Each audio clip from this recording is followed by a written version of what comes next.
Salve, salve família, sejam muito bem-vindos, sejam muito bem-vindas ao Fala aí Carteiro. Eu sou Josimar Caetano, carteiro na cidade do Rio de Janeiro, e nós estamos começando aqui mais um programa do Fala aí Carteiro. E no programa de hoje nós vamos fazer uma reflexão sobre a operação contenção do governo do estado do Rio de Janeiro, que aconteceu, foi deflagrada no último dia 28 de outubro, nas favelas do Alemão, do Complexo do Alemão e da Penha. O programa de hoje ele tem um caráter de fazer uma reflexão profunda da operação que foi deflagrada pelo estado do Rio de Janeiro no último dia 28 de outubro de 2025. E para isso eu trouxe dois convidados especiais aqui, o nosso amigo Glaucio Maciel, advogado criminalista, e o nosso amigo advogado criminalista também, Telmo Bernardo. Sejam muito bem-vindos ao nosso programa, Telmo, Glaucio. Obrigado pelo convite, Caetano. É um motivo de grande alegria para mim estar aqui pela segunda vez, né? Quando você me fez o convite para estar aqui, eu fiquei muito feliz, refleti bastante. Conversei com esse grande amigo, Telmo Bernardo, um excelente advogado criminalista, um ativista também. E eu te pedi a liberdade para fazer o convite para que ele aqui estivesse e você concordou. Convidando, ele concordou também. Eu tenho certeza que esse programa será de grande valia aí para quem estiver nos assistindo. Telmo, seja bem-vindo, cara. É um prazer recebê-lo aqui na nossa estúdio Fala aí Carteiro, para a gente trocar essa ideia, fazer essa reflexão do que foi a operação contenção ali no Complexo do Alemão e da Penha. Boa tarde, Caetano. Boa tarde, Glaucio. Extrema alegria estar aqui e tem um X a mais essa alegria, porque nós estamos falando especialmente para um público de carteiros. E o carteiro, eu vou dizer que é o termômetro da sociedade, porque o carteiro sabe aonde pode ir, sabe até aonde pode ir. Então, assim, é um público que é uma referência não só no aspecto da violência, mas também de desenvolvimento social, porque existem lugares que a força policial entra, mas o carteiro não entra. E isso é uma grande falha do Estado. Obrigado, meu amigo. Inclusive, eu estou usando essa camisa aqui hoje, que eu pedi autorização ao Comitê em Defesa dos Correios, utilizando essa camisa aqui, que reflete muito isso. Nós precisamos fazer uma luta em defesa da nossa empresa, em defesa dos Correios, que é uma empresa que no último final de semana distribuiu mais de 4,8 milhões de provas do Enem no Rio de Janeiro, no Brasil inteiro, e também auxiliou lá nessa chuva, nessa tempestade que ocorreu lá no sul, no Paraná. Então, essa empresa é a empresa que está atuando em todo o Brasil e passa por um momento de crise, um momento em que toda a sociedade tem que se unir para defender, porque é uma empresa que vai muito mais longe, integra pessoas, como o nosso amigo advogado aqui falou, é uma empresa que ela vai, né, além, ela conecta as pessoas, ela integra as pessoas. Então, eu quero agradecer e fazer essa luta juntamente com os trabalhadores, mandar um abraço especial a todos os trabalhadores aí dos Correios de todo o Brasil. Bom, essa operação do Complexo do Alemão ela foi deflagrada no dia 28 e ela teve mais de 100 mandados contra lideranças do Comando Vermelho, mais de 2.500 policiais envolvidos nessa operação. Também ela tornou a operação mais letal da história, não só do Rio de Janeiro, mas, se eu não me engano, da história do mundo. E eu precisava fazer essa reflexão aqui hoje com vocês que estão aí nos assistindo, com o nosso advogado criminalista aqui, para trazer uma outra reflexão sobre o que foi essa operação.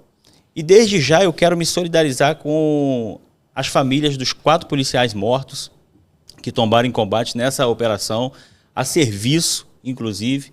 Então, aqui o Fala aí Carteiro se solidariza com os familiares, bem como se solidariza com as mães, né, da periferia também, que choraram seus mortos ali, que, mais uma vez, né, esteve entre o crime e o poder do Estado, e assim a violência não pouparam as lágrimas, e dizer também que o choro, tanto de uma família quanto da outra, é legítimo, é um choro legítimo. E mais uma vez a gente revela aqui que a legitimidade desse choro nada mais é do que o retrato do fracasso coletivo das políticas de segurança que nós temos aqui, não só no Rio de Janeiro, mas a gente tem enfrentado nos últimos anos a nível Brasil. E o Rio de Janeiro reflete isso, porque nós temos muitas favelas, comunidades, e vemos o tempo todo a briga de poder, a briga do poder, né, pelo poder. Então, é necessário hoje nós fazermos essa reflexão, é necessário hoje a gente fazer com muita responsabilidade e respeito, claro, né, como eu já disse aqui, aos policiais por estarem fazendo o enfrentamento da violência, mas é uma violência que o carioca, a sociedade carioca já não suporta. É uma violência que nós temos que lidar com ela todos os dias. Seja você carteiro, seja você gari, seja você trabalhador que acorda cedo e pega seu ônibus lotado. É aquela violência do assalto na esquina, é aquela violência da morte na favela, da morte na pista. Então hoje nós precisamos fazer uma reflexão sobre isso, porque o tema ele tem se enviesado muito pela questão política e a gente precisa ampliar esse entendimento. E hoje nós temos aqui os nossos amigos que vai poder nos dizer, porque polarizou-se muito, doutores, essa questão da operação ser uma operação de contenção ou uma operação de chacina, por haver muitos mortos, por haver, né, um poder bélico, um poderio tanto da parte do Estado quanto da parte da criminalidade. E os noticiários que se deram foi que estava tendo uma guerra no Rio de Janeiro. Então eu pergunto para os senhores, foi uma operação de contenção ou foi uma chacina? E eu começo aqui pelo nosso camarada, nosso amigo Glaucio Maciel. Glaucio, o que você aponta para nós nessa reflexão que nós temos que fazer? Então, Caetano, primeiramente eu quero também me solidarizar com os familiares dos policiais que vieram a óbito, né? Assim também como me solidarizar com os familiares dos suspeitos mortos. Por quê? Porque, assim como você falou, o choro é legítimo, tanto dos familiares dos policiais, como dos familiares dos traficantes lá que vieram a óbito. Você perguntou se é uma contenção ou se é uma chacina, né? Eu vou dar a minha opinião. E aí, quando a gente fala assim, eu vou dar a minha opinião, eu tenho colegas que são policiais, até colegas de faculdade, e eles têm uma opinião, obviamente, pendendo para o lado da polícia, que é o lado da sociedade. Eu, nesse dia, no dia 28 de outubro, eu estava trabalhando, de casa, e aí eu não assisti ao Bom Dia Rio nesse dia, que eu sempre assisto, né, para estar ligado nas notícias logo de manhã. E eu fui olhar o celular e não parava de chegar mensagem no meu telefone celular. E aí eu liguei a televisão e eu não consegui mais trabalhar. Toda hora era uma notícia, uma notícia, uma notícia. Enfim, todas as vezes que ocorre uma operação da polícia nessa monta de enfrentamento, sempre vão ocorrer muitas baixas. Vide a operação lá do Jacarezinho, que foi a segunda que mais matou, que foi a segunda mais letal, e essa agora. Aí, foi uma contenção ou foi uma chacina? Eu vou até te responder com um dado. A partir do momento que foram noticiados que 4 policiais vieram a óbito, o número de prisões reduziu e o de óbitos aumentou. Foi diretamente proporcional. As prisões diminuíram e os óbitos aumentaram. Então, contenção foi o nome da operação. Uma operação legítima do Estado. Agora, o resultado foi uma chacina. Então, foi uma contenção ou foi uma chacina? Contenção na teoria e uma chacina na prática. E aí, doutor Terno Bernardo? Então, de qual operação que nós estamos falando? Dessa agora, do dia 28? Mas essa operação no dia 28, ela não iniciou-se no dia 28. Ela terminou-se no dia 28. Essa operação contenção, essa operação que o Estado tem a opção de buscar o confronto balístico, ela começou nos anos 90. Lá com Marcelo Alencar, governador. quando nomeou para chefe de secretário de Segurança Pública um general do Exército, quando o comandante da Polícia Militar era um general do Exército. Essa operação ela começa lá. E aí o cálculo que nós devemos fazer não é do dia 28. O cálculo que nós devemos fazer são de quase 3 décadas. Quantas pessoas morreram em 3 décadas? Quantas mães de policiais receberam a bandeira do Brasil em 3 décadas? Eu sou filho de policial. Eu sou irmão de policial. Toda vez que eu tenho uma notícia de um policial morto, meu coração dói, porque pode ser meu irmão.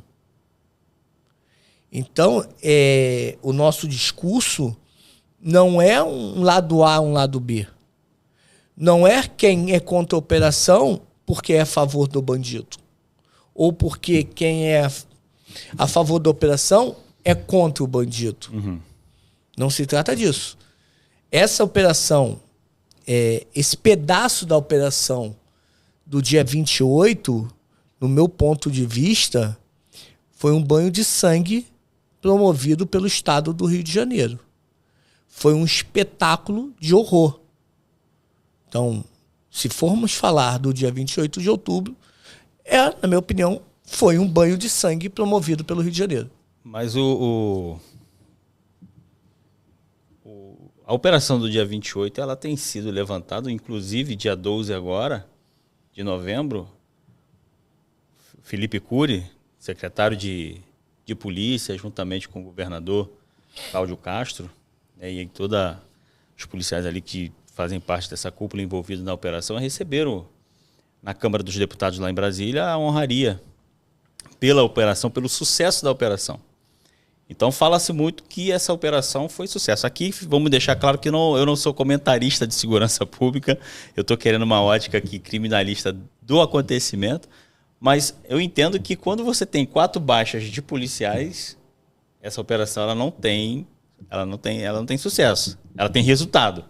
Ela teve um resultado de diversos presos, diversos fuzis apreendidos e os mortos, né, de suspeitos e criminosos que estavam ali.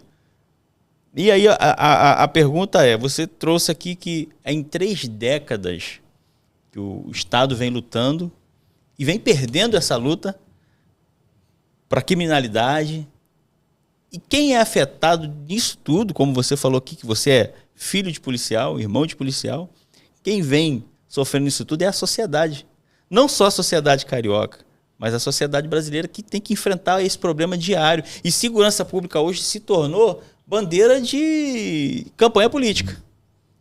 Porque a gente sabe o que aconteceu agora recentemente, que a popularidade do governador do estado não estava lá essas coisas.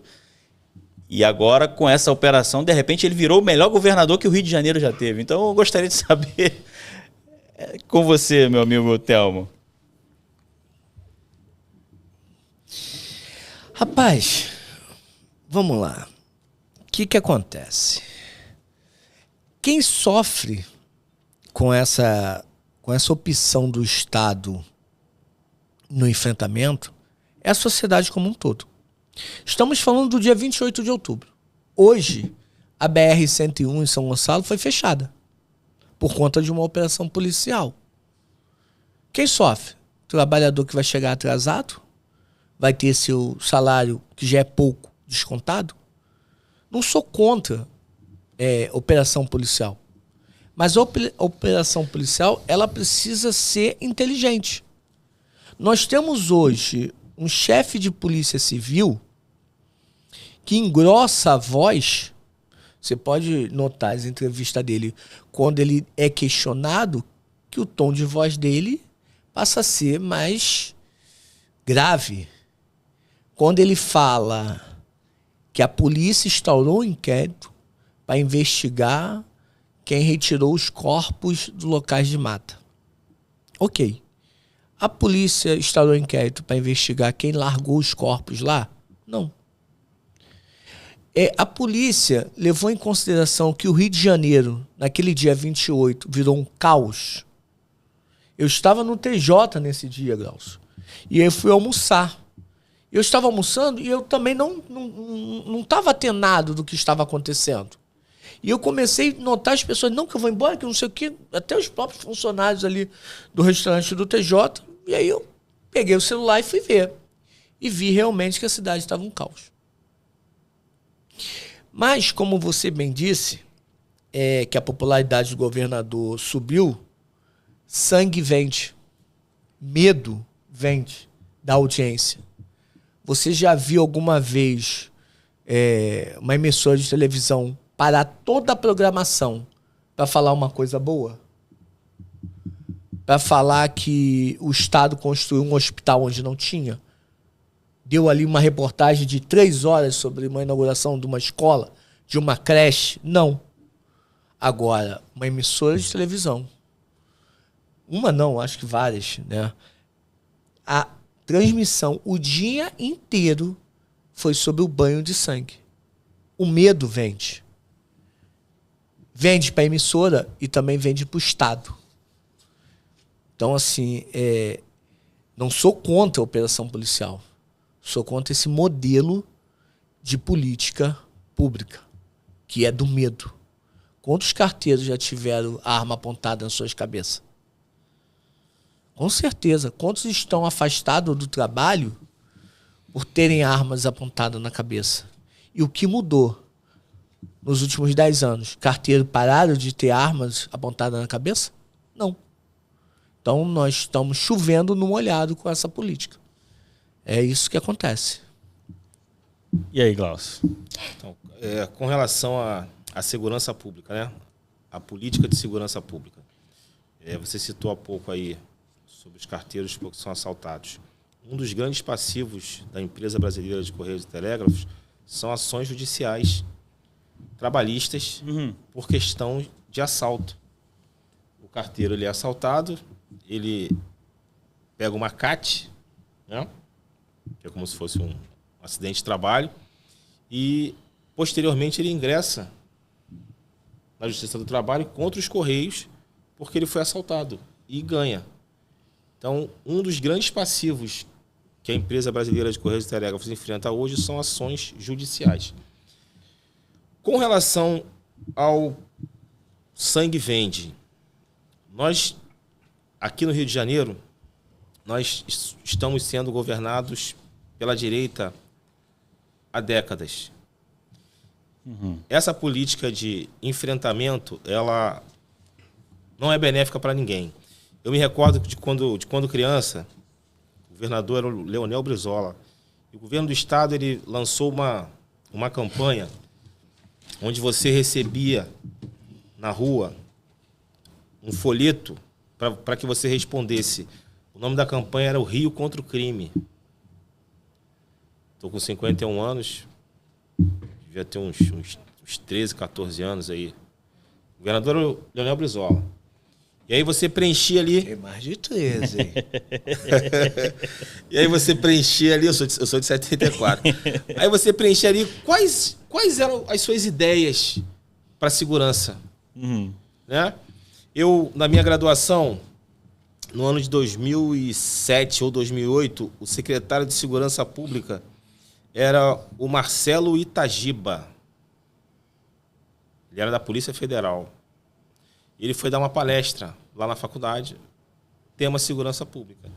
Ele falou assim, olha, não adianta vocês que se acham expert em segurança pública dizer que a gente deve trabalhar somente com inteligência, porque uma hora o enfrentamento será necessário. E nós precisamos tirar de circulação aquele traficante que fica lá com um fuzil tomando conta da boca de fumo. Nós precisamos neutralizá-los. Posteriormente, no governo Sérgio Cabral, na implantação das UPPs, foi em 2010. E ali ele teve o apoio do governo federal, com veículos militares, enfim. E ele dava entrevistas e falava, ó, tal dia nós vamos tomar a comunidade tal. Então os traficantes de lá têm até tal dia para sair de lá, porque se não sair, serão presos e, se confrontarem, serão mortos. E aí, em 2010, o Estado, vou dizer Estado, o governo estadual e o governo federal, tomaram o Complexo do Alemão. E aí entraram não só com a polícia, mas também com infraestrutura. Foram investidos milhões lá com o PAC, o Programa de Aceleração do Crescimento, onde foi feito obra de saneamento. Foram 19 meses de acompanhamento das forças federais. Foram instalados aqueles teleféricos. Isso. Né? E durante um período funcionou. Por quê? Porque o território estava ocupado. Eu assisti desde esse dia, 28 de outubro, que foi o dia da operação, eu venho assistido algumas entrevistas. Assisti a do Rodrigo Pimentel, assisti a do comandante-geral da Polícia Militar, assisti a do governador, e ele falou que ele não concorda com a ocupação do território. Ele falou que a população não quer que você ocupe o território. Os moradores das comunidades não querem que você ocupe o território, porque quando a polícia está lá, os bandidos se escondem e eles saem e os bandidos voltam. Segundo ele, os moradores querem o que aconteceu no dia 28. E eu tenho certeza que não é isso que eles querem. O que eles querem é oportunidade de vida. O que eles querem é que o Estado entre não só com a polícia, não só com o único braço que entra, que é a polícia, mas com esporte, com lazer, com saúde, com educação. É isso que eles querem. Essa política do governo estadual de bandido bom é bandido morto só é bom para voto. O que eles querem é voto. E aí a gente vai falar aqui de novo sobre o filme Tropa de Elite. Quando o Capitão Nascimento fala, o que eles querem é voto. Como você citou anteriormente aí, a popularidade do Cláudio Castro estava em baixa. Em outros índices, que são tão importantes quanto a segurança pública, o Estado do Rio de Janeiro é um dos últimos. Mas, como o colega Thelma aqui falou, o que vende é sangue, o que vende é medo. A popularidade dele foi lá em cima. Com relação a ele ter sido homenageado ontem na Câmara dos Deputados, pura jogada política. O ministro da Justiça, no dia da operação, falou que não teve conhecimento, não sabia do que ia acontecer, não sabia do que estava acontecendo, soube pela imprensa. E aí, questionado, o governador falou que não comunicou porque não adianta pedir ajuda ao governo federal, tendo em vista que já pediu outras vezes e foi negado. E a gente entra aqui num tema crucial, que eu não sei se eu até posso falar sobre isso agora, que é sobre a GLO. O que é a GLO? A GLO é a garantia da lei e da ordem. O presidente não pode chegar e implantar. É necessário que o governador do estado requeira. E um governador de estado, para requerer uma GLO, ele está assumindo publicamente que ele não tem competência, que ele é um incompetente para tratar da segurança pública do seu estado. E o Cláudio Castro, ele é incompetente para tratar da segurança pública do Rio de Janeiro. Está mais do que comprovado. Ele era vice-governador do Witzel, que foi eleito com que bandeira? Na cabecinha. Só na cabecinha.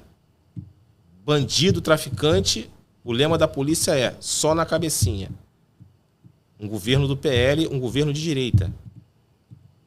Qual é a bandeira deles? Bandido bom é o bandido morto. O Witzel saiu, ele assumiu, foi reeleito, a política é a mesma. Essa política dá certo? Está mais que comprovado que não. Entra no modelo de segurança pública que o Thelma estava falando, né? E assim, a questão toda que a gente levanta também é que os discursos, eu também tenho assistido bastante os podcasts, as notícias, né? O balanço que nas mídias sai, né? O balanço, o saldo disso tudo. E agora uma coisa que me chama a atenção também nos noticiários, assim, nas mídias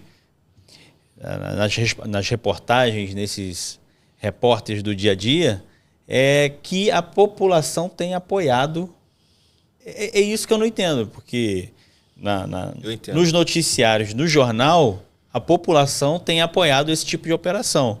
Ou seja, até mesmo aqueles moradores, né, o favelado, digamos assim, né, a pessoa que mora lá dentro da comunidade, apoiar operações como essa. É o que mais tem propagado dentro da mídia. E assim, fica a entender que essa quantidade de mortos todos é uma expressão do desejo da sociedade de acabar com a violência a qualquer custo. E aí a gente entra nessas narrativas de bandido bom, bandido morto, e aí a gente precisa ampliar esse tipo de discurso, porque entra exatamente no que o doutor Telmo falou. É o modelo de combate à violência. O modelo de combate à violência não é a narrativa que está sendo politicamente colocada na mídia. É fruto de um estudo, de um trabalho de segurança, de políticas de segurança. E a gente tem a PEC da segurança, que os 7 governadores que não assinaram apoiaram esse tipo de operação. Eu queria saber de vocês, como é que é isso? O que isso representa? Caetano, olha só. Essa operação, ela traz uma coisa que já há algum tempo tem me chamado a atenção. As redes sociais. Nós hoje no Rio de Janeiro temos uma política, um sistema de segurança pública que aprendeu a usar redes sociais. Os nossos secretários, eles usam bastante as redes sociais. E essa pesquisa, logo após esse banho de sangue, surgiu uma pesquisa e que muitos influenciadores que apoiam esse tipo de comportamento estatal diziam o seguinte: a população da favela apoiou. E aí diz lá, tantos por cento apoiaram. Então vamos falar de pesquisa, né? Somos todos, passamos pela faculdade, somos acadêmicos e sabemos o que significa uma pesquisa. Qual é a metodologia dessa pesquisa? Quem foram as pessoas que foram entrevistadas dessas pesquisas? O carteiro entra no complexo do Alemão em dia de confronto, um dia após a operação? Não entra. Mas o pesquisador foi lá entrevistar? Então não passa de uma retórica mentirosa. Essas pesquisas que diz que a população da favela apoiou é mentira. É mau caratismo. Mesmo porque a gente acompanha aquele caso do jovem que saiu em defesa daquele tipo de operação e hoje ele não pode mais entrar dentro da comunidade e eu fiquei sabendo que toda a família dele foi expulsa aqui do... Mas ele quis lacrar, né? Toda a família foi expulsa da comunidade. Eu sou cria de comunidade. Eu não posso chegar no morro, no meio de um monte de traficante e dizer que a polícia fez certo. Ele sabia o que estava fazendo. O resultado que ele queria, ele alcançou. Que foi mídia, seguidores. Isso aí ele alcançou. Então, ó, tô aqui, ó. Indo trabalhar. Gravando um vídeo, parabenizar os policiais. Ele nem é daquela comunidade, ele é da Providência. Nada a ver. Ele foi lá fazer o quê? Foi lá para lacrar. Assim surgiu o Gabriel Monteiro. Querem lacrar, fazer cortes para a internet para lacrar.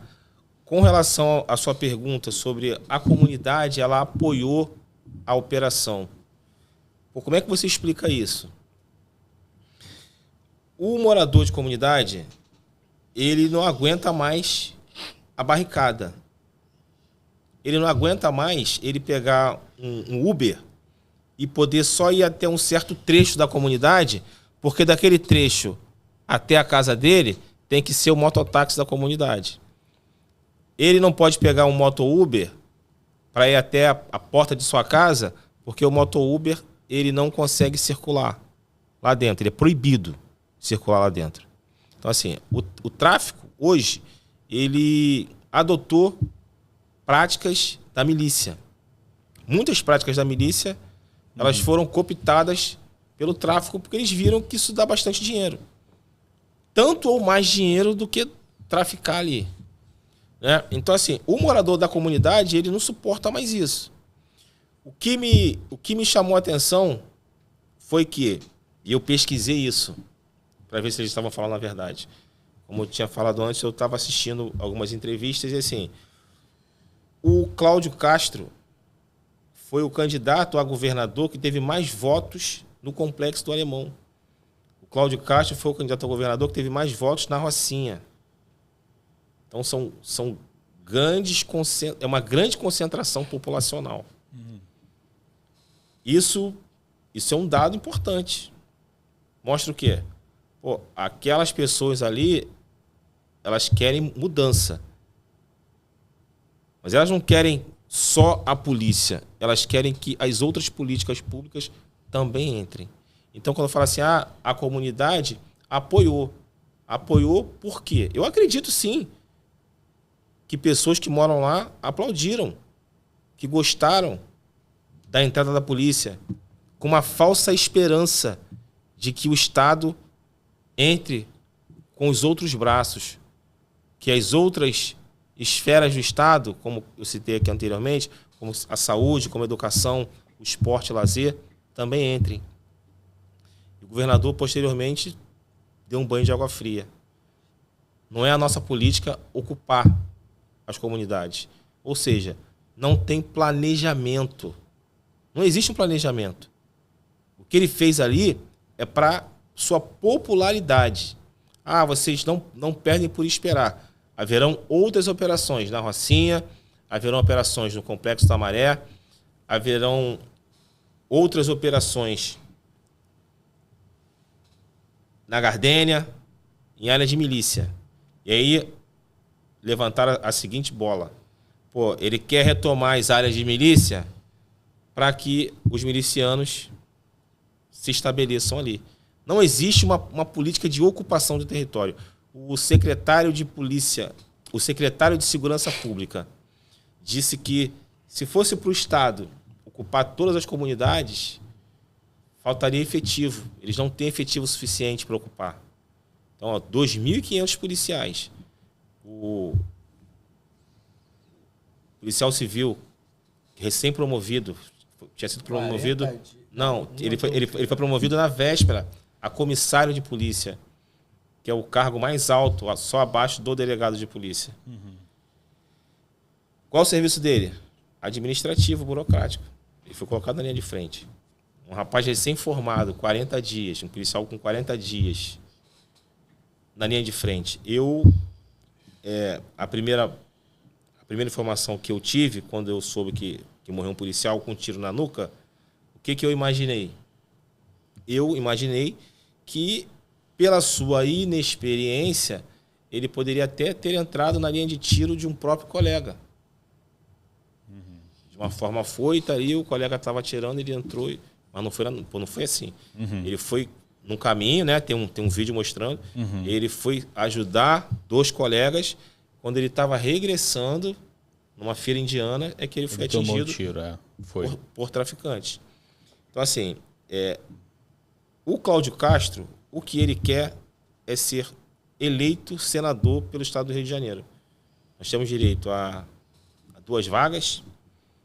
Uma é do Flávio, a outra é Cláudio Castro. E esse acontecimento, essa operação, ela alavancou muito a popularidade dele. Mas no dia seguinte à operação tinha um julgamento no Tribunal de Justiça Eleitoral, não tinha? O Tribunal Superior Eleitoral. Esse julgamento, eu até entrei num embate com meu irmão mais velho. Ele falou assim, ele postou um vídeo. Dizem que a esquerda pratica muitas narrativas, né? Aí narrativa, mas vocês não provam. E aí eu assisto a um canal no YouTube chamado Desmascarando. E aí o rapaz, ele falou assim, olha, a direita vai começar com essa narrativa de perseguição ao Cláudio Castro por causa dessa operação. Só que, vamos aos fatos. Aí ele postou uma matéria do Globo do dia 7 de setembro. 7/9. quase 2 meses antes da operação, que dizia que o julgamento do Cláudio Castro no TSE, não só o Cláudio Castro, como o Rodrigo Bacelar, que é o presidente da Alerj, né?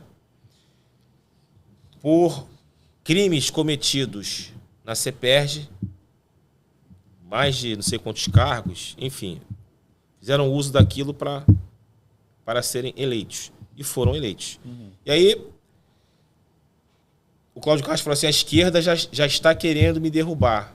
Me causou estranheza que a ministra Carmen Lúcia, logo um dia após a operação, pautou o julgamento.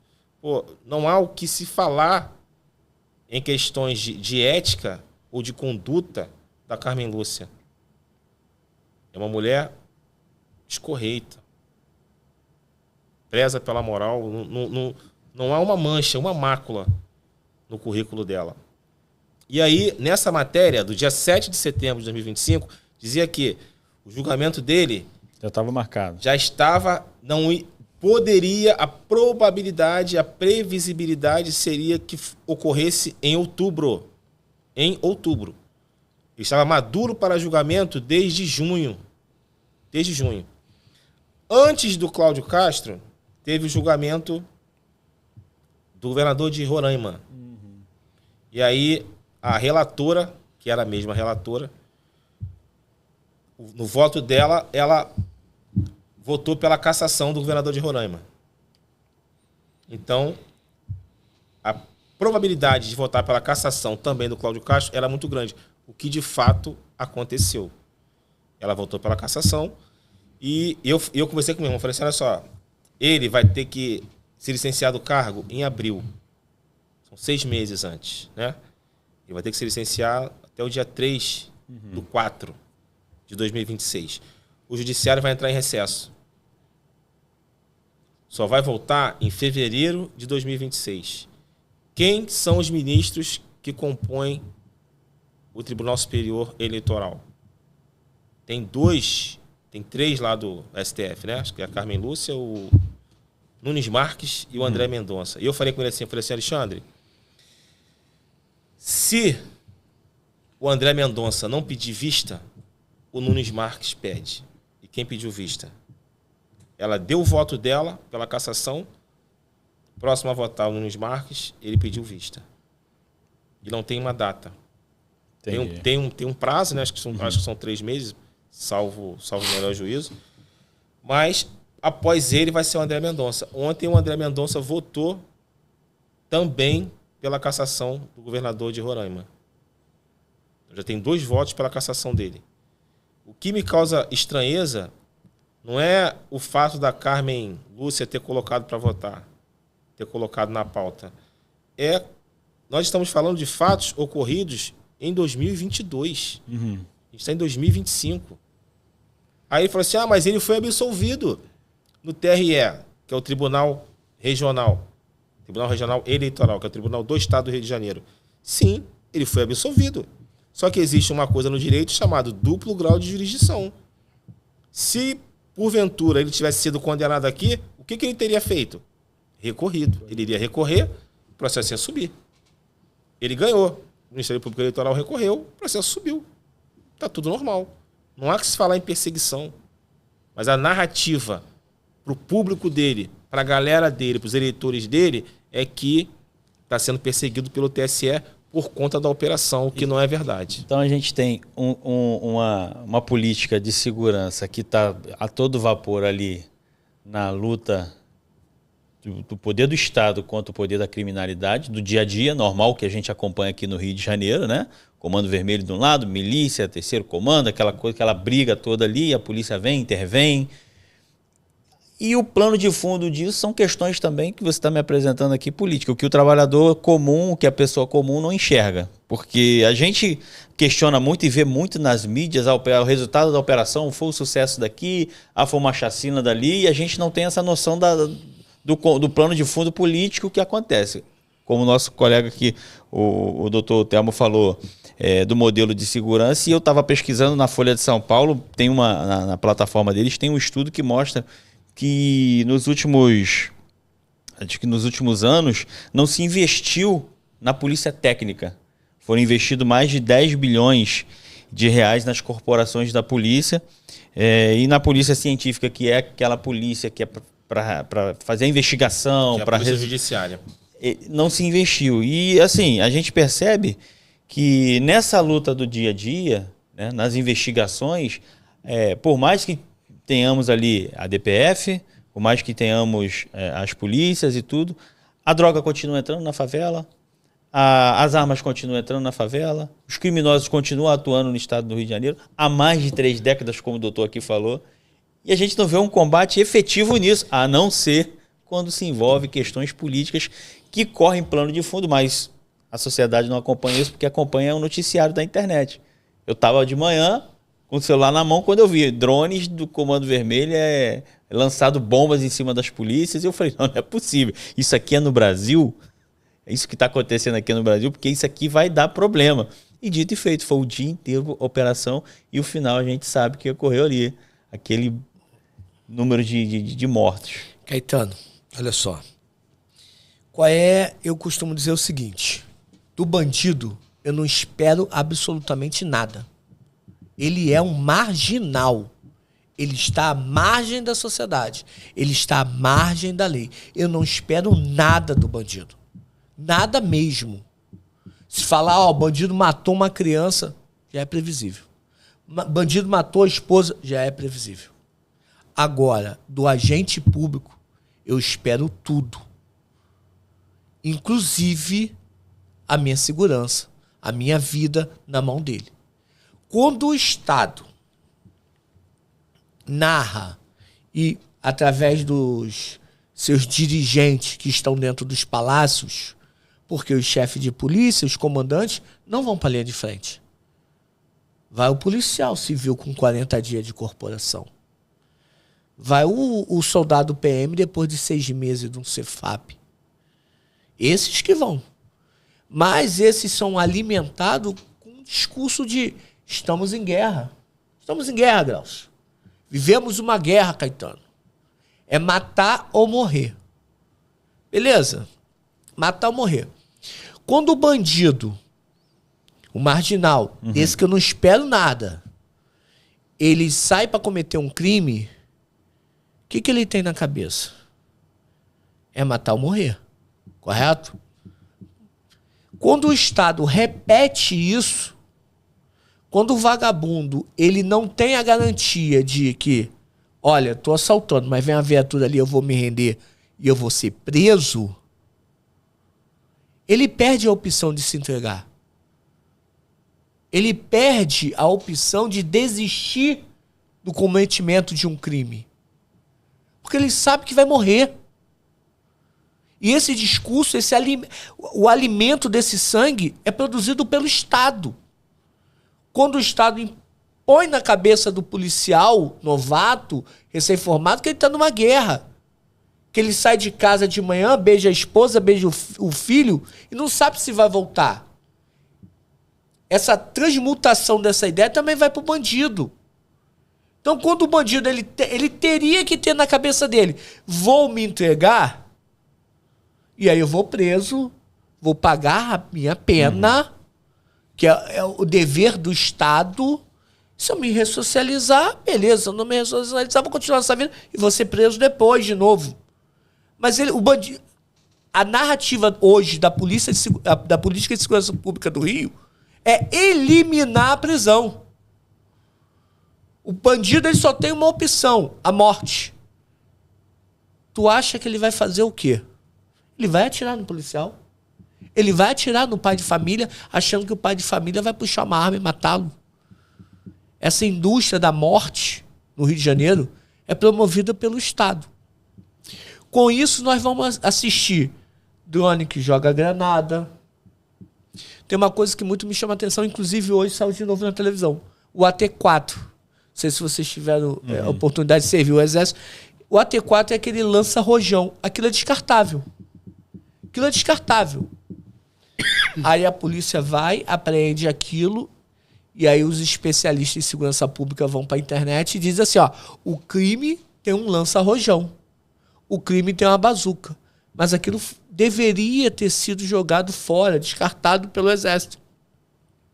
Mas alguém, provavelmente um servidor público, que deveria dar destino, descarte aquele material, desvia aquele material. E esse material, misteriosamente, vai parar numa comunidade. E aí a imprensa vem, a imprensa é regular e a não regular, e publica dizendo que o bandido tem uma bazuca. A imprensa vem e publica dizendo que o bandido tem um drone que lança granada. É uma corrida. O bandido, o marginal, ele corre contra o Estado, ele corre contra a milícia, ele corre contra a facção inimiga dele. Nada disso é aceitável. Mas o bandido, ele tem um fuzil. O bandido, ele não fabrica um fuzil. Ele precisa de dinheiro para comprar esse fuzil. E é caro. E é caro. E aí eu vou dizer uma coisa, uma convicção que eu tenho muito assim. Não existe no Rio de Janeiro uma única sacanagem que as autoridades não tenham conhecimento. Não é... Vira e mexe, a gente vê aí publicações nas redes sociais, nas imprensas, sobre baile funk. 80 bandidos com fuzil pro alto.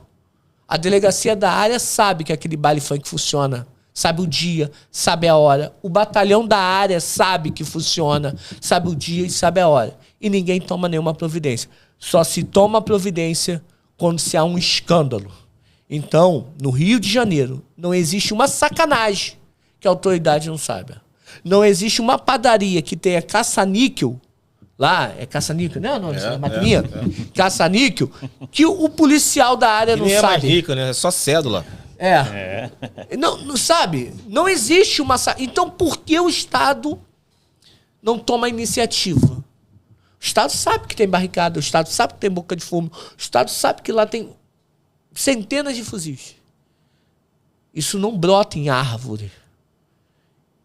Isso vem de uma movimentação financeira, seja da venda de entorpecentes, seja da venda de água, gás, gato-net, seja o que for. E o Estado, ele se omite e prefere o banho de sangue, porque, como eu falei, o banho de sangue vende mais. Todos nós nos recordamos de uma situação que ocorreu numa rodovia federal, onde a Polícia Rodoviária Federal, que é um órgão da União, parou um caminhão. Esse caminhão estava cheio de maconha, estava sendo escoltado por uma viatura da Polícia Civil. E eles foram conduzidos para a cidade da polícia. Da cidade da polícia, a carga foi parar aonde? No Complexo do Alemão. A carga de maconha... Da cidade da polícia? Foi parar no Complexo do Alemão. A carga de maconha. Foi feita uma negociação e pagaram o valor que os policiais pediram, os policiais civis pediram. Então a carga foi entregue e o motorista foi liberado junto com o caminhão. Após o descarregamento e o retorno dele pela mesma rodovia, a mesma equipe de policiais rodoviários federais pararam o caminhão. O caminhão estava vazio. Se o caminhão está vazio, não pode prender o motorista.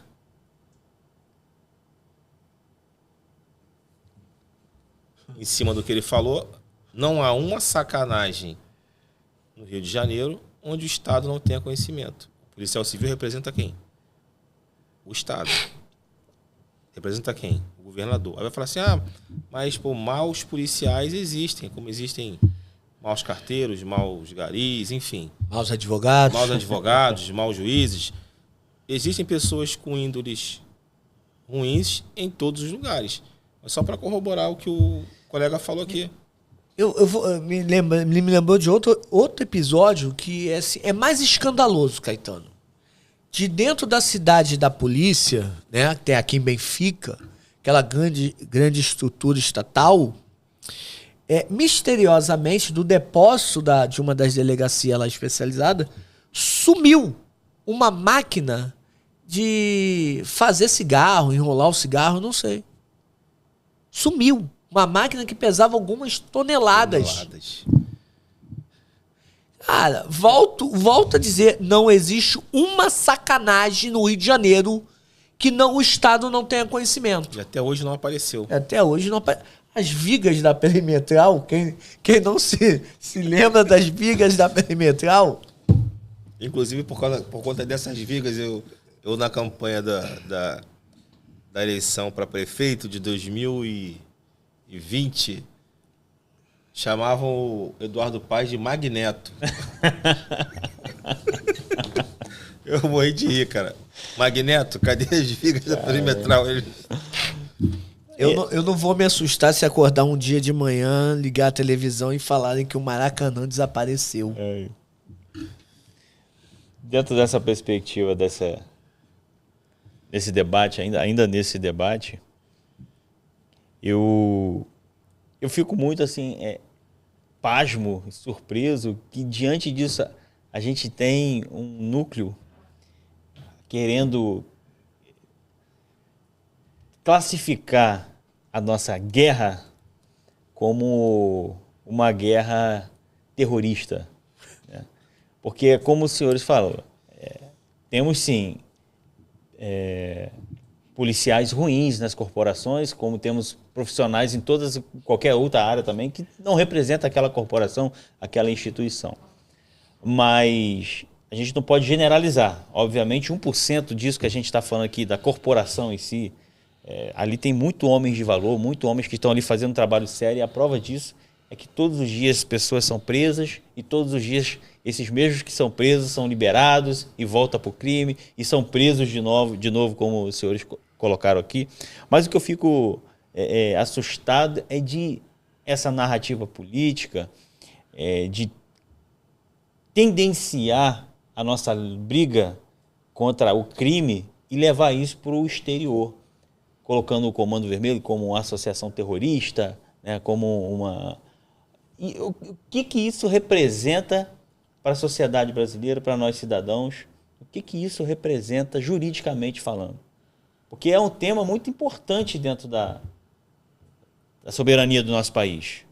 Eu gostaria de saber de vocês o que isso representa. Aí, Glaucio. Então, eu estava conversando com o Telmo, antes da gente entrar aqui, até sobre esse assunto sobre o terrorismo, né? Porque o secretário de Segurança Pública de São Paulo foi exonerado do cargo, ele é deputado federal, o Guilherme Derrite, né? Derrite. Para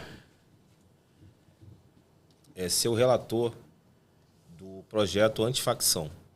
E aí, uma das bandeiras dos governadores de direita é equiparar o tráfico, os traficantes, a narcoterroristas. Dizer que eles praticam o terrorismo. E o governo entende que são coisas distintas. Eu também entendo que são coisas distintas. Até assim, eu me envolvo em alguns debates de internet com alguns colegas meus, né? Eu faço uma postagem, eles vão lá em cima e desce a madeira e eu vou e respondo, tudo dentro do respeito, óbvio, mas por amor ao debate. E aí, Gal, se você não acha que o que eles fazem é terrorismo? Aí eu falei, não. Traficante é traficante, terrorista é terrorista. Qual é o objetivo do traficante? O lucro. O objetivo do traficante é financeiro.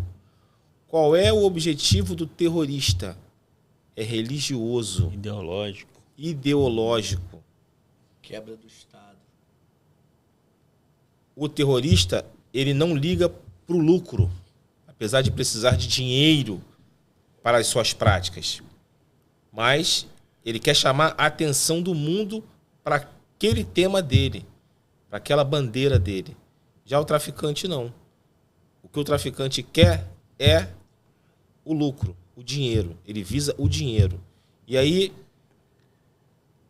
o governador Cláudio Castro mandou uma carta para o Donald Trump, né? Para o Donald Trump e para um secretário lá do Trump, pedindo ajuda. Ou seja, por que ele não pediu ajuda ao governo federal? O Estado do Rio de Janeiro é um ente federado. pertence à União Brasil. Ele não tinha que pedir ajuda ao Trump. Aí ele tinha que fazer o que você falou, pedir a GLO lá. Pedir a GLO. Porque nós estamos acompanhando agora as ações militares das Forças Armadas americanas em territórios, em países sul-americanos, como na Venezuela. Ontem mesmo eles já afundaram um outro navio, dizendo que são navios de traficantes. Mas não tem vestígio de droga, não apresenta prova de nada. Enviaram para lá um grande aparato militar. Porta-aviões, submarinos, mais de 4 mil militares. A Venezuela não tem como, assim como nenhum outro país do mundo, não sei se a China ou a Rússia conseguiria bater de frente com os Estados Unidos, mas o que esses políticos de direita, o que esses governadores querem é uma autorização para que os Estados Unidos façam esse tipo de operação aqui. Uhum. Foi proposto pelo senador Flávio Bolsonaro que o governo dos Estados Unidos fizessem operações contra barcos traficantes aqui na Baía de Guanabara, como faz no Mar do Caribe. Imagina, você está ali na Baía de Guanabara, isso é o cúmulo do absurdo. Isso é você assinar a sua incompetência. Eu não vou aqui passar pano nem para o lado A e nem para o lado B. Eu acredito sim que deva ter uma integração. Eu acredito que esse projeto da PEC da segurança pública seria uma saída. Ou seja, a gente tem que resolver o nosso problema dentro de casa. Aqui, uma integração aqui. Aí, esse projeto do Guilherme Derrite, ele teve que ser refeito 4 vezes. Onde nos 2 primeiros, ele limitava o trabalho da Polícia Federal. No terceiro, ele retirava recursos da Polícia Federal para as polícias estaduais. Ele queria que a Polícia Federal pedisse autorização ao governador para atuar. Isso não existe. A Polícia Federal tem que ter autonomia. E aí virou mais uma guerra de narrativa. Ah, mas porque o presidente da República teve uma fala muito infeliz.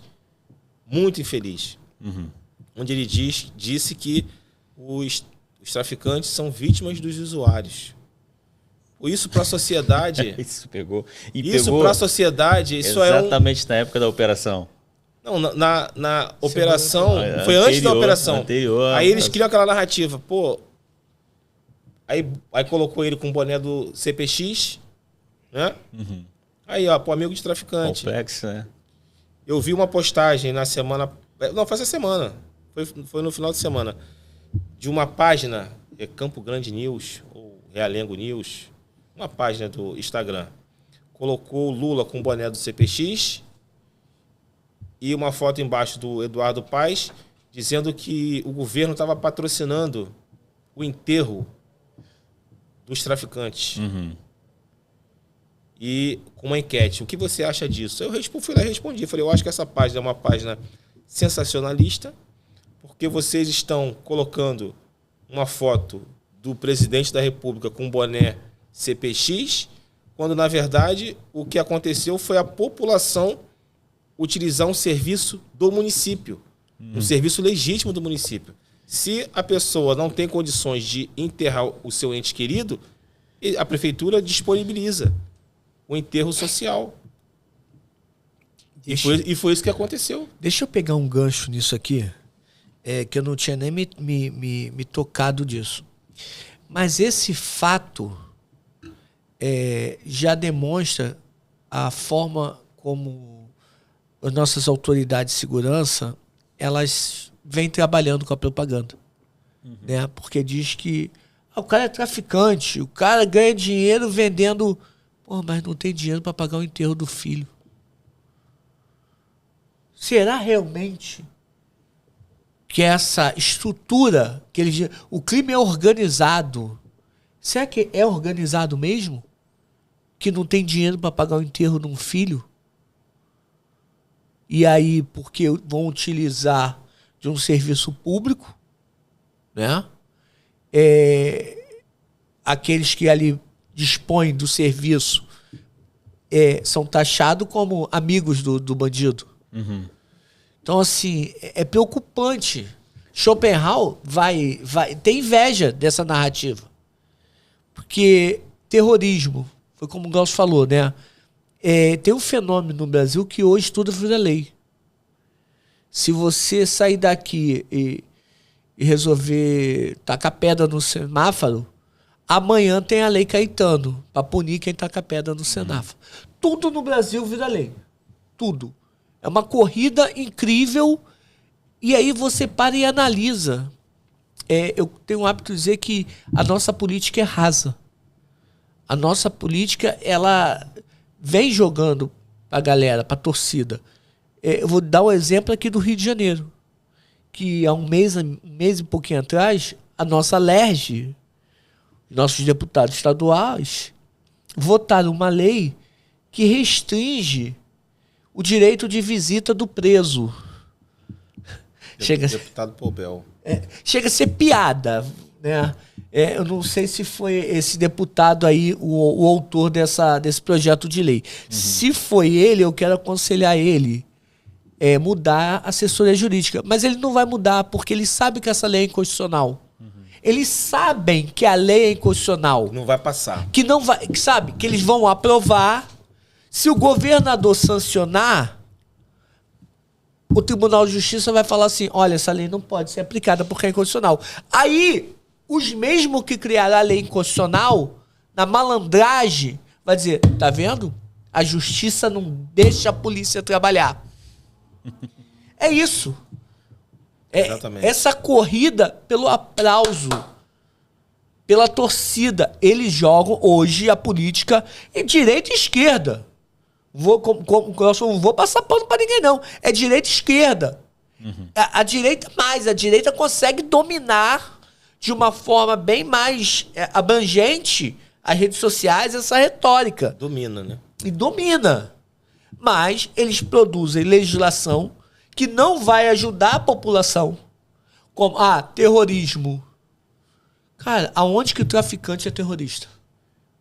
Não existe esse ângulo jurídico para esse fato.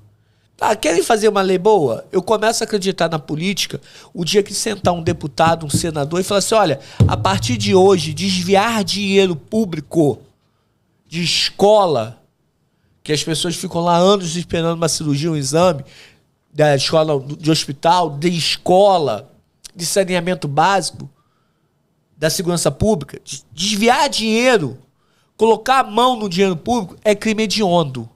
Aí eu passo a acreditar na política. Até então, não.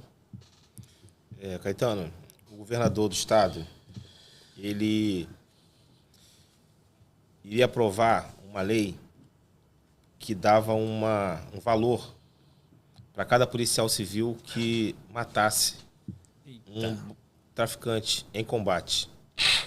E aí ele foi alertado pelo Ministério Público, não sei se o estadual ou federal, que ele não poderia aprovar essa lei porque seria inconstitucional. Essa lei seria objeto de vários questionamentos.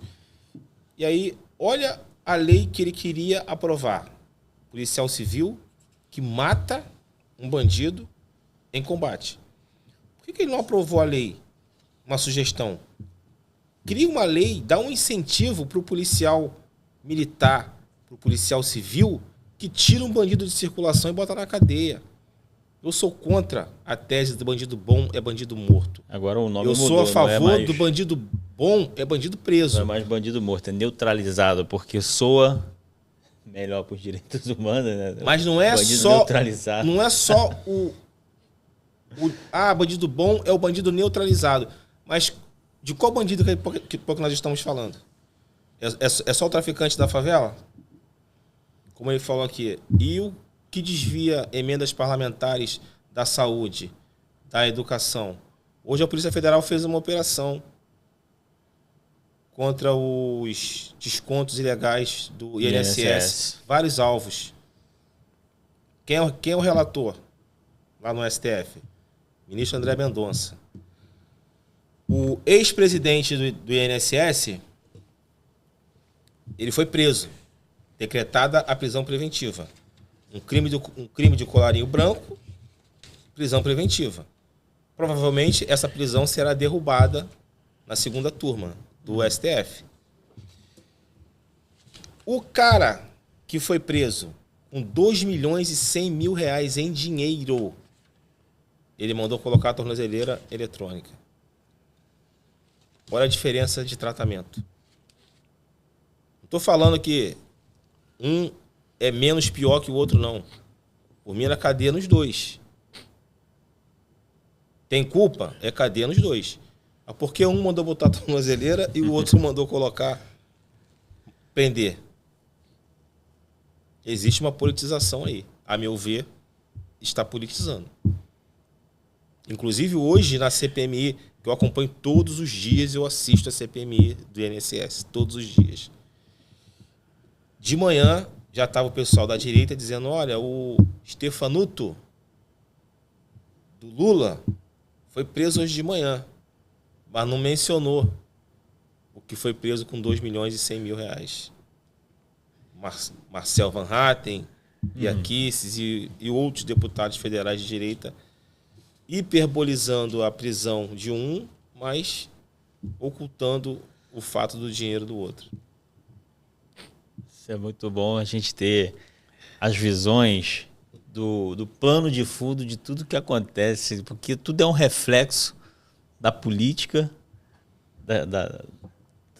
do sistema público, né? Da segurança, né? Das políticas públicas, tudo é um reflexo daquilo que a gente faz na hora que vai apertar o verde na urna. Tudo é o reflexo das nossas escolhas. Estamos criando um monstro. Tudo é reflexo das nossas escolhas. E às vezes a gente não entende por que está acontecendo isso aqui no Rio de Janeiro, por que estão se falando de terrorismo, quando na verdade isso já é uma sequência de atos que acho que nem nos scripts de Hollywood a gente consegue acompanhar algo nesse sentido. Eu acompanho o dia a dia no Rio de Janeiro, cara, eu espero de tudo, na Barra da Tijuca, no centro da cidade, na Zona Oeste. Eu acompanho cada dia assim, os acontecimentos. É como a gente falou, que acorda num dia por ter um drone com bomba em cima dos policiais e daqui a pouco tem um escândalo do INSS e quando você vai ver, já é quarta-feira, dia do futebol, a gente tem que seguir a tabela do Brasileirão e acaba esquecendo as dores que a gente carrega todo santo dia, cara. Nós estamos normalizando a barbárie, sabe? Eu quero voltar especificamente na Operação Sangrenta, que aí lá quando, no final do dia, se vocês me permitem, os secretários de segurança, o secretário... É que no Rio de Janeiro nós temos tanto secretário, né? É o único... Temos secretário para PM, para Civil, para SEAP, para Secretaria de Estado de Segurança Pública, enfim. Eles começaram a lançar as informações. Foi um sucesso. E aí a sociedade começa a questionar. Como o sucesso tem tantos mortos? 4 policiais mortos. 4 policiais mortos, não sei quantos policiais feridos, bandidos na mata, mortos. Como é que a polícia, né, mostra como é que foi? Não, foi um sucesso. Aí começa o escalonamento. Se vocês pararem e pesquisarem, vocês vão ver. O escalonamento da justificativa. Quando você muito justifica que alguma coisa está errado. Uhum. Primeiro, nossos policiais utilizaram câmeras. Depois... E as câmeras depois pararam de funcionar. Pode ser que as câmeras tenham descarregado, para de funcionar. Já surgiu algumas imagens de câmeras. Todas as imagens de câmeras que surgiram até hoje são de interesse da narrativa do Estado. O policial sendo atacado. Ok. Nós fomos lá para prender as grandes lideranças do Comando Vermelho. Nenhuma liderança do Comando Vermelho foi presa. Não, mas matamos 13 líderes de favelinha. Nenhuma liderança foi presa. Aí nós aprendemos... Aí todo mundo que morreu ou foi preso eram bandidos, dito por um dos secretários. Eram bandidos, eram criminosos. Estavam em confronto com a lei e confronto com a polícia. Soma os mortos, os presos e soma os armamentos. Tá faltando armamento. É só somar. Se todos eles estavam em confronto, então é 2 fuzil, pega aí, eu dou um tiro, você dá outro. Tem alguma coisa errada. Aprendeu lá não sei quantas toneladas de maconha, não sei quantas toneladas de alguns quilos de cocaína. Aprenderam celulares? Eu ia perguntar, e o dinheiro e os celulares? Aprenderam celulares? Porque é ali que está a informação, né? Aprenderam rádio, porque a gente vê na televisão, ou quando nós somos carioca e adentramos em algumas áreas por algum motivo, o traficante está lá armado e ele está sempre com o rádio. Eu não vi rádio. Vou dizer uma coisa pra vocês. E na trocação de tiro tem relatos que os filhos lá, traficantes lá, que estavam... O tiro tá comendo e o filho vai lá pegar alguma coisa. Não, pega o celular e manda mensagem pra mãe, falando, mãe, tô aqui e tal. E cadê os celulares? Aí, cadê os celulares? Cadê os celulares? Aí, daquele traficante que vamos lá. O governador do estado vem e diz assim, a Polícia Civil e a Polícia Militar participou. A SEAP também participou. Vocês viram a foto do policial penal com o macaquinho? O macaquinho foi apreendido? Vou dizer pra vocês, não. Mas o macaquinho foi retirado de dentro de uma residência. Tinha mandado pra invadir a residência? Não. Mas aí quando questionaram, falaram assim, o macaquinho fugiu. Tá. Então eu prendo alguém, apreendo alguma coisa, foge, some, e eu não faço registro de ocorrência? Falta para a polícia do estado do Rio de Janeiro transparência. Falta transparência da polícia, falta transparência do estado para justificar, para dar uma explicação para a sociedade em temas como... Hoje o comandante do BOPE disse que menos da metade dos policiais usavam câmeras corporais. Qual a justificativa para menos da metade da tropa estar sem as câmeras corporais? Como ele falou, as imagens divulgadas até hoje foram imagens de policiais sendo atacados, de policiais feridos, imagens de drone, de policiais sendo alvejados, mas não mostra uma imagem da polícia alvejando. Teve um dos mortos, chamado Ravel, que é o rapaz que está sem cabeça. E a cabeça dele foi colocada numa árvore.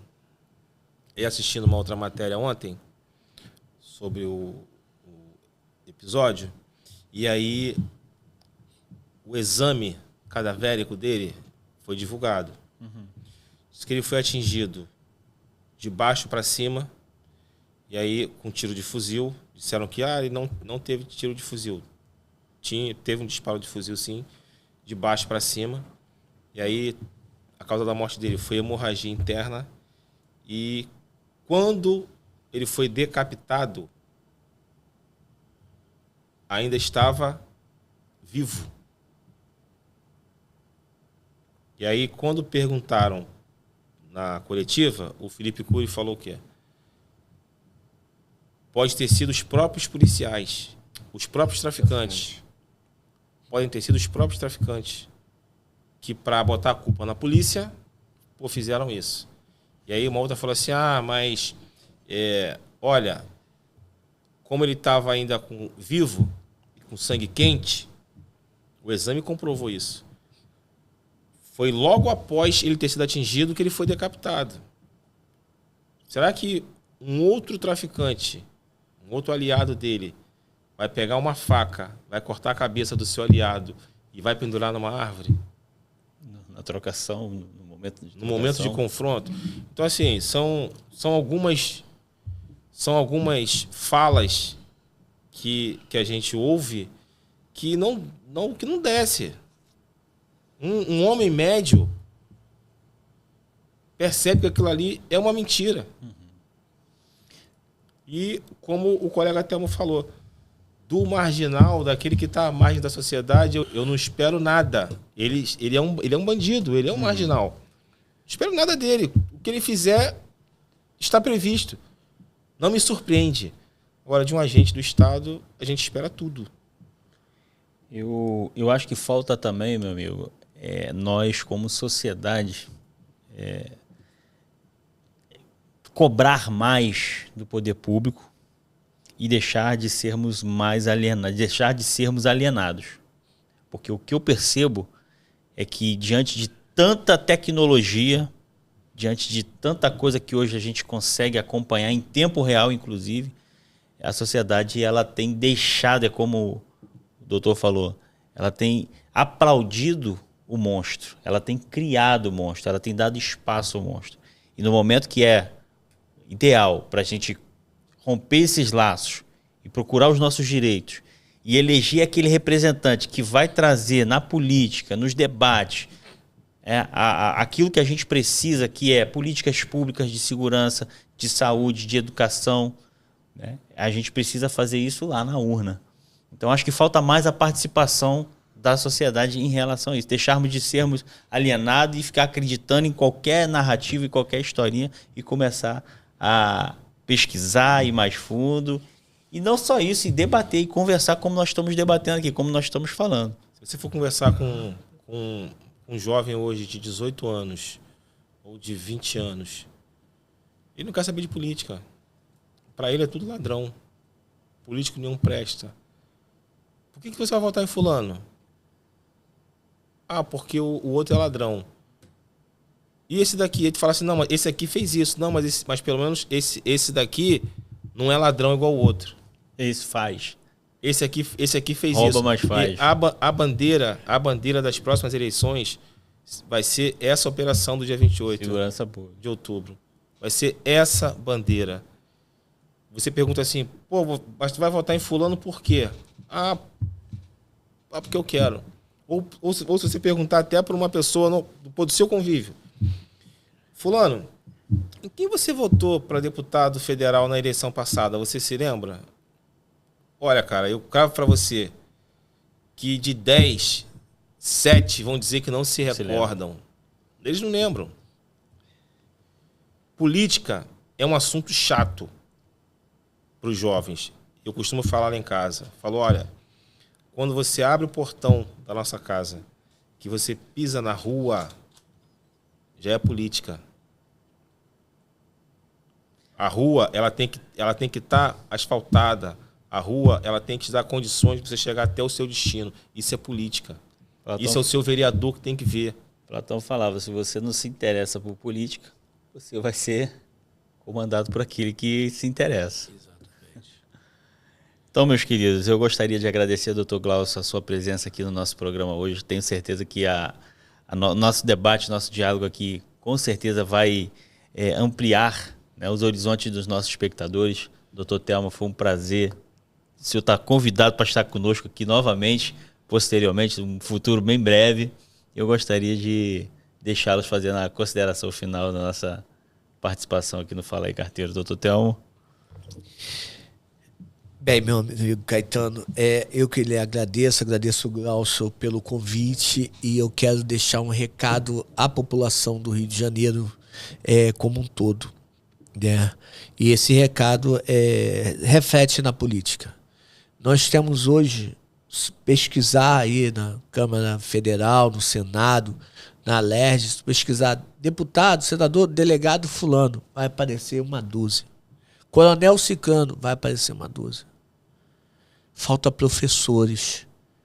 Darcy Ribeiro já falou lá atrás, né?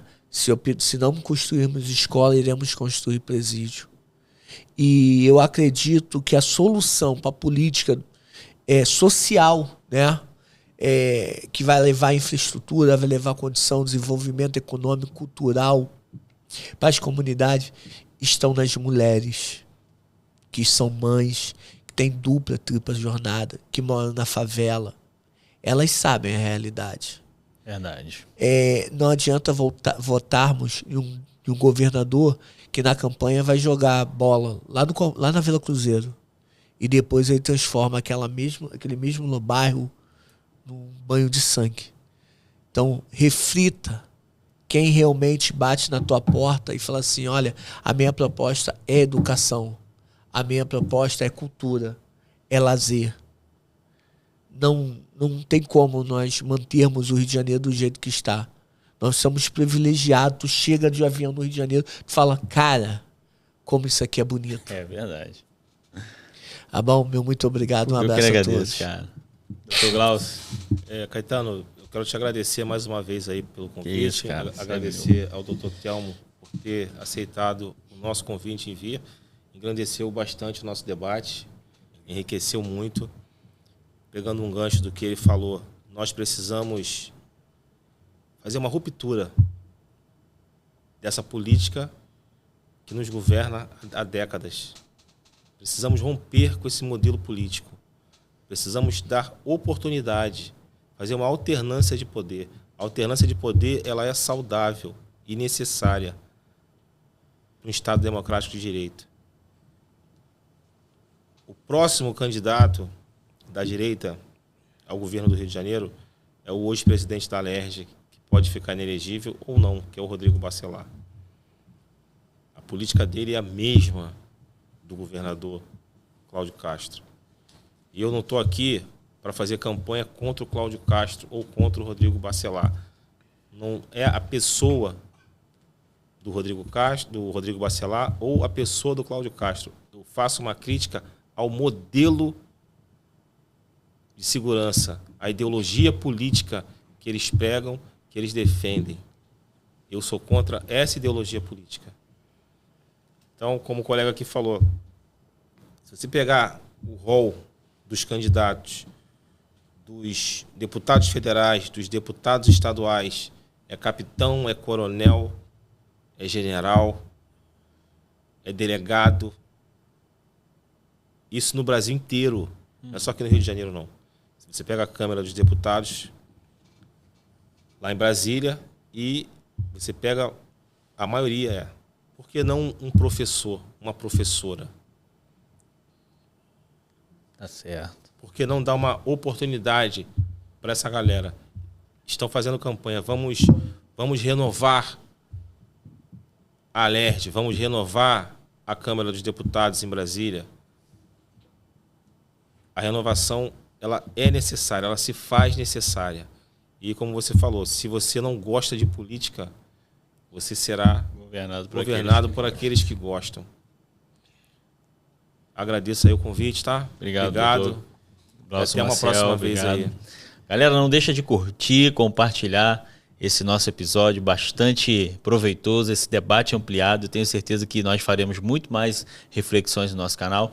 Comenta aí o que você achou desse episódio, o que você acha da segurança pública do Estado do Rio de Janeiro.